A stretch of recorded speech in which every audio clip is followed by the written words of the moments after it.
What's good, everybody? It's Corporate Will, and as always, thanks for stopping by the channel. Now, if this is your first time, thank you for stopping by. Welcome. If you've been rocking with me since the start, thank you for stopping by. I appreciate you. Welcome back. Now, it's a whole new day. I'm in a whole new place. I got to tell you all about that at some point, I guess. And I've got something new to say. Well, same topic, new perspective, I'll say. And that topic is self-actualization.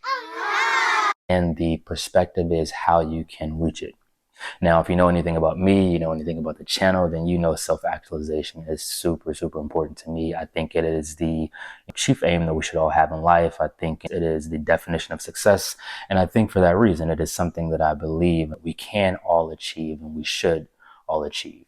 So who would I be not to share some of the tips that I've learned in life in terms of getting to this level and really maximizing?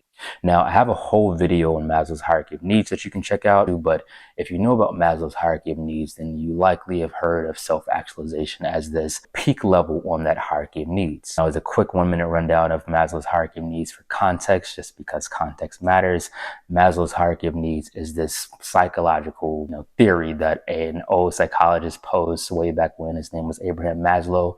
And what he posed is that as human beings, we are innately programmed to fulfill a certain set of needs that he went on to call our hierarchy of needs. Now, at the base level of that hierarchy, he has what you call your physiological needs or your basic life needs. We as human beings, we must fulfill and sustain some level of shelter, proper nutrition, water for us to drink. At the second base of that level, he has what you call your security needs, or not just this need to feel protected and safe, but also this need to secure those physiological needs. Third on that hierarchy of needs is what he calls your love and belonging needs. Maslow posed that as Homo sapiens, right, as human beings, we are innately designed to want and desire some sense of belonging or otherwise love. Now, fourth on that list, or that hierarchy, if you will, is what he calls your esteem needs. And for lack of better words, these really just speak to our need as humans to stroke our ego, to have some kind of fulfillment or achievement, right, that we can say validates us, whether that be from our own perspective or from others. And then after, and only after reaching and fulfilling those four needs, he has what you call the state of self-actualization. Or in other words, the state in which we're able to not just realize, but achieve our greatest potential. One thing I didn't mention in terms of that hierarchy of needs in this video or the video on Maslow's hierarchy of needs is this other sort of concept that he introduced when coming up with this hierarchy of needs.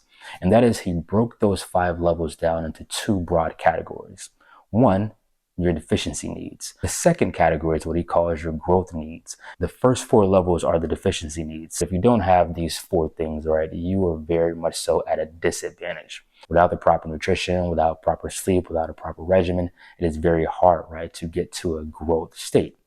Now, that growth state, the growth needs are really simple as well, because that just buckets what he calls your self-actualization needs. And this is this place he poses where once you're at this level of self-actualization, when you get to the point of wanting to fulfill it, right, fill this level up, you are able to tap into your greatest potential. Now, what I want to do today is talk about how you can actually get to the point of tapping into that fullest potential. What it actually entails is stripping away the idea of those growth needs. Well, don't strip away the idea. Just try not to think about it. What you should be focusing on instead is those physiological, security, love and belonging, and esteem needs. Once you're able to really get very clear on what those needs are for you, you're then able to reach a level of self-actualization. To do this, you have to do what you call aligning your goals, right, your life goals, with your deficiency needs. More specifically, I would encourage you to align SMART goals with your deficiency needs. Now, again, corporate will, I will have no shortage of corporate lingo, and SMART goals is definitely one of those. SMART is an analogy for specific, measurable, achievable, I say relevant, and the T is time bound. Once you're able to have very specific, very measurable, very achievable, very relevant, and very time-bound goals related to your physiological needs, related to your security needs, related to those love and belonging and those esteem needs, at that point, you will be able to not only get a baseline of where you are at in life, but now you will be able to get to a place where you can start to improve on that state and then reach self-actualization. If you've never aligned SMART goals, if you've never come up with SMART goals, I definitely want to take a second to just maybe talk through a couple of examples on what that means. Now, for physiological needs, one example would be when I first graduated college. At this point in time, I was living in a dorm, eating ramen noodles and PB&Js like every other college student. But I had this one summer I stayed in this, downtown high rise. And from then on, I said, you know what? I want to afford that, right? I want to be able to graduate college, get my dream car, right? That was specific. Get this, studio high-rise apartment with floor-to-ceiling windows. That was a true goal, right?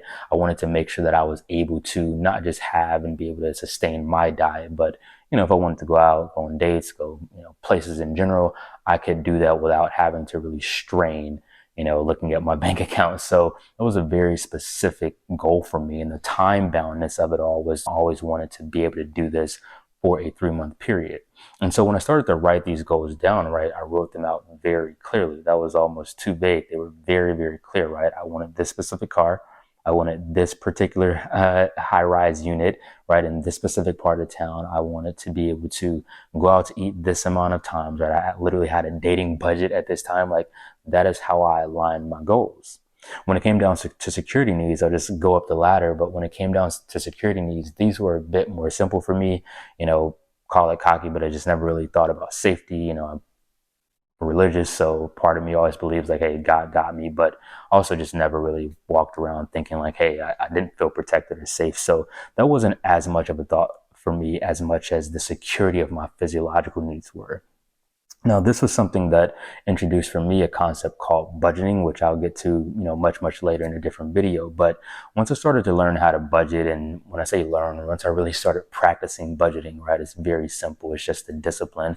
Once I started practicing that, then I was able to, more acutely define those goals even further, right? So those specific, measurable goals really started to be time bound from the perspective of what did I have in my budget. So if I said that I wanted to be able to afford my standard of living, right, being able to eat out when I wanted to, being able to meal prep what I wanted, being able to live where I wanted to pay that car note, right, these were things that I had already included in my budget. So I knew that I needed to save 3 to 6 months worth of this particular standard of living, right? These set expenses. So then that was a real game changer for me, right? Because at that point, I really got to see my trends, right? I really got to see what I was doing. I wasn't just like talking about it. I was really seeing like, oh snap, I'm spending this amount of money on these particular expenses. And again, we'll talk about it at a later date, why that was so important. Now, from a love and belonging perspective, right, my SMART goals are pretty simple, right? I was very specific that, I love my family. I wanted to make sure that my family was as connected as possible with all of us being dispersed all over the place, making it measurable. But I just wanted to make sure that in terms of my family, my friends, right, I was making time to see them. So I would set a goal to say every quarter, right, every 3 months, I wanted to make sure I saw a friend or a family member that I love, right? So it didn't have to be everyone. It didn't have to be the same person.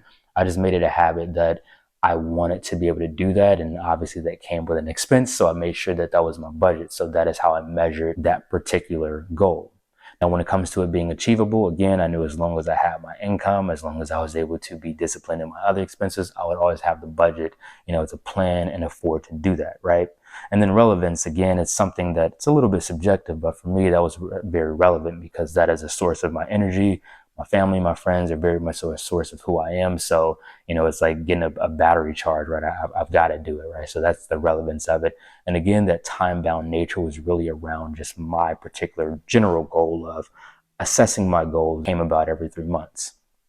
Now, fourth on this list, my goals really became, from an esteem perspective, to be very smartly aligned to how I was going to progress in my career.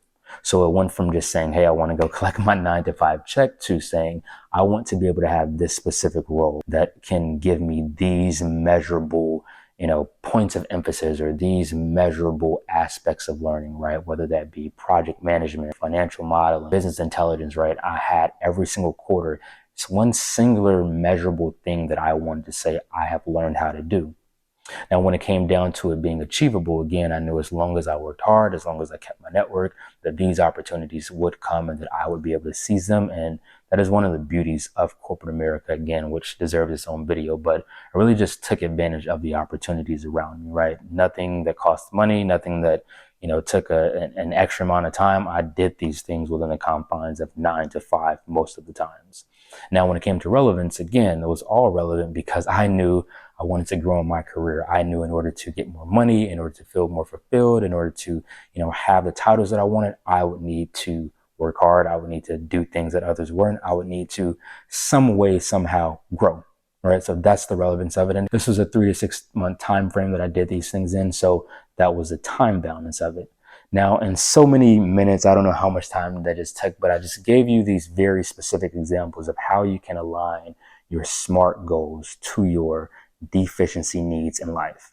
Now, I really think at the foundation of reaching self-actualization, at reaching any level of success, you have to first have success at achieving those physiological needs. And you do not know you've achieved it unless you have specific, measurable, achievable, relevant, and time-bound goals. It is a very binary, option after that. You sit down and you say, did I do those things based on the specifics, based on the measures, based on the achievability, the relevance, and the time-bound nature? And it's a simple yes or no. Now, the sooner you can get into a habit of doing that, the sooner you can get into a habit of mastering, that particular process. I would say start with, every quarter if you haven't done this before, and then work your way to every 6 months if you can. If you have done this or you feel like you know how to align goals and you just aren't consistent, I would challenge you, like, shut me up, shut up everything else. Just work on the discipline of doing that practice. For me, this was a game changer, and I truly believe you can achieve self-actualization by first aligning yourself to those deficiency needs, specifically with SMART goals. Once you can say you've done that, I think you will be at a place where, in terms of self-actualization, it is just a series of other disciplines, right, and other practices to continuously grow within that growth need base of self-actualization. Now, that is my spiel for today. I hope, if nothing else, you've learned, right, is aligning your SMART goals with your deficiency needs being the key to reaching self-actualization. With that, I will shut up about that for now. That is all. Y'all be good. Have a blessed week, and I will see y'all next week. God bless.